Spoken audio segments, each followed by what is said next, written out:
leg amputated below the knee. How many of you have read the book Treasure Island by Robert Louis Stevenson? If you remember a character by the name of Long John Silver, he had his genesis in William Ernest Henley. Henley and Stevenson were friends. And the letters that Robert Louis Stevenson wrote talk about how his indomitable spirit led him to be featured in these books. That poem has inspired millions. The second stanza goes like this. In the fell clutch of circumstance I have not winced nor cried aloud. Under the bludgeonings of chance my head is bloody but unbowed. Circumstances often change, and usually unfavorably. As we often say in the legal profession, there is no appeal from Murphy's Law. The only good luck a lot of people are born with is the ability to deal with bad luck. And we have to remember that bad luck is always temporary. Failing does not make you a failure. Not trying again is what makes you a failure. The third stanza of the poem goes like this. Beyond this place of wrath and tears lies but the horror of the shade, and yet the menace of the years finds and shall find me unafraid. When he talks about the horror of the shade, those of you who've read Dan Brown's new book know that the shade refers to death. How many of us go through life, though, afraid of what comes next? You know, do we dare take that next step? What happens if I fail? That is the wrong question. The right question is, what happens when I succeed? Not if, when. It matters not how straight the gate, how charged with punishments the scroll. I am the master of my fate. I am the captain of my soul. Henley wrote that after suffering what had to be a life-changing event, the loss of a leg. In the end, we're all masters of our fate, and here is one of life's great secrets I will share with you. What the human mind can conceive and believe it can achieve. Thoughts are things, and you need to guard them closely. Never feel that what you do has less value because things out of your control wind up giving you bad results.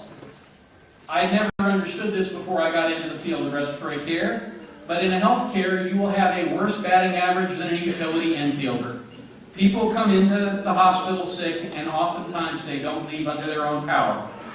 As you're going to go forward, you're going to have a lot more losses than wins. You're going to see patients that you really love, that you get really close to, and you're going to see them pass away. And you have to learn to live with it. I had a good friend whose name was Mikey Winitsky. He was a Russian linguist because he had grown up in the province of Georgia. And he and I both shared an intelligence background. His wife was attending nursing school where I worked. And we were friends, and one day I went into the emergency room because of the code, and the nursing supervisor stopped me and said, "Do you know who that is there?" And I said, "No," and she told me that it was my friend Mike. And even though there was nothing we could do, he had a connective tissue disease that ultimately claimed his life, I really felt like I'd let my friend down because he passed away and there wasn't anything I could do. Well, that's when I discovered another one of life's great truths. We are not in control of outputs or ends. We are in control of what we put into the situation. Inputs are what is within our power. Viktor Frankl, the noted existential psychotherapist, in a book called Man's Search for Meaning, which you should go out and buy tomorrow, said that the last of a man's freedoms is his ability to choose his reaction to a given set of circumstances. So what is within your freedom? What is within your grasp? Your attitude is fully within your power. Your integrity is fully within your power.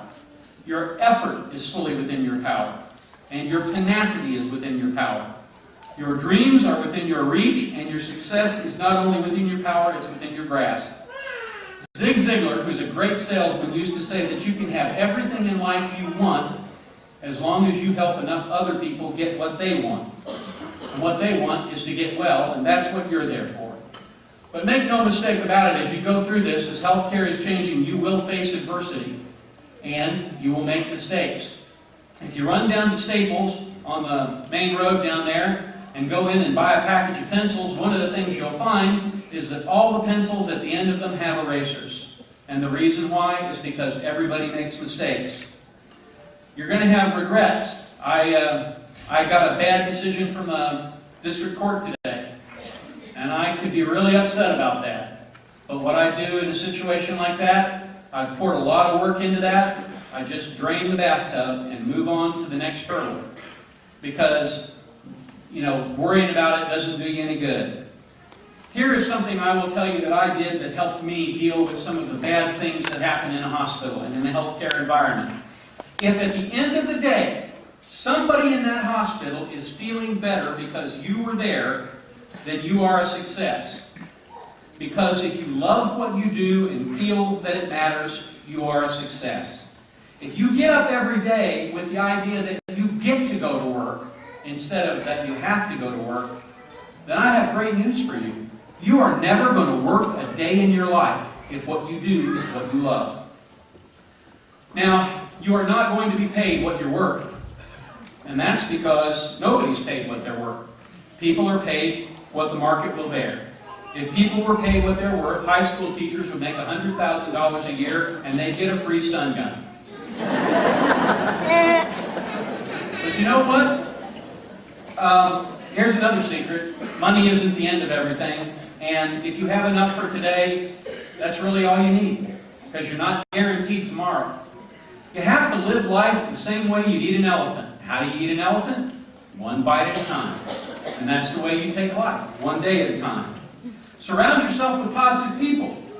Not with people who can tell you all the bad things or all the negative things about where you work, but people who love what they do. Share their passion for what you do. Find a mentor and soak up his experiences or her experiences like a sponge. Now, when it comes to famous poems and famous quotes, the movie Invictus, which talked about the rugby team from South Africa, had Nelson Mandela giving the poem that I just recited, Invictus, to the soccer coach or the rugby coach before they went to the World Cup. The one thing about Hollywood is they can't resist screwing up a good story. Nelson Mandela did love the poem Invictus. There's no question about that. He often recited it to other prisoners when he was in prison. But that isn't what he gave the captain of the rugby team.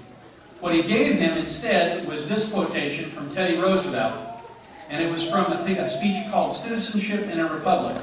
And it was delivered at the Sorbonne in Paris, France in April of 1910.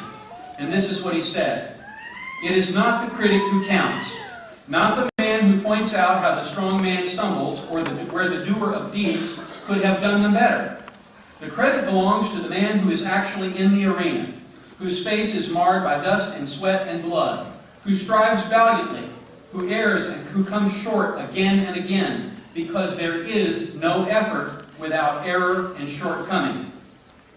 But who does actually strive to do the deeds, who knows great enthusiasms, the great devotions, who spends himself in a worthy cause, who at the best knows the end of triumph of high achievement, and who at the worst, if he fails, at least fails while daring greatly, so that his place will never be with those cold and timid souls who know neither victory nor defeat." Well, that will not be your fate, because you are healthcare professionals and you are going to go forward and you are going to save lives.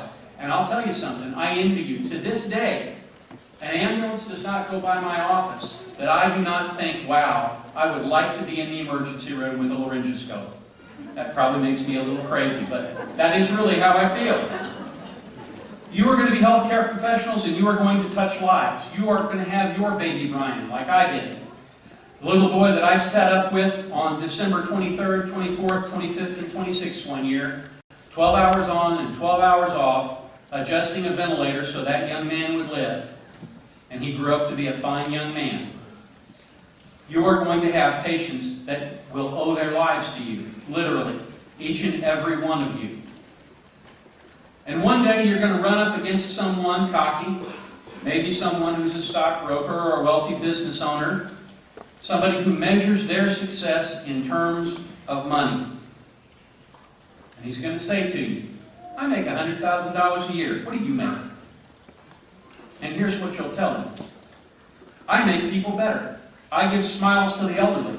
I make runs to the ER to intubate patients with a gunshot wound. I start IVs. I give medications. I hold a nebulizer for a child who can't breathe because of asthma. I hold the compress on the blackened eyes of an abused spouse, and I hold the hand of a dying man whose years of smoking have caught up with him.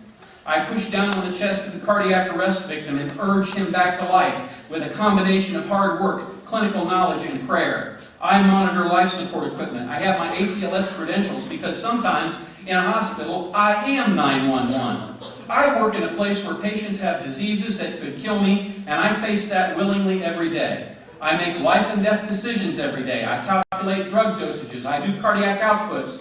And most importantly, I listen to people.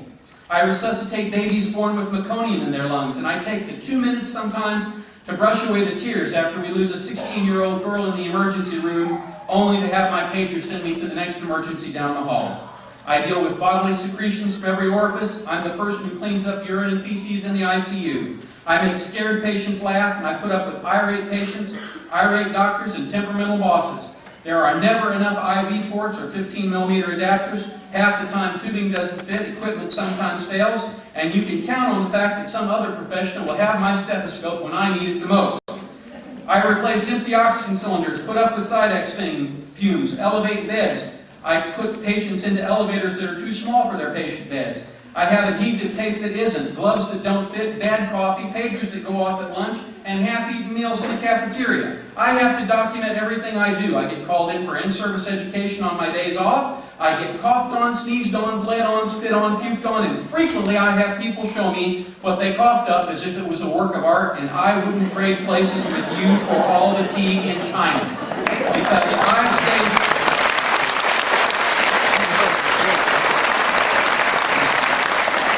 I stay for a second 8-hour shift to cover for a sick colleague because my patients matter to me, and someone has to do it.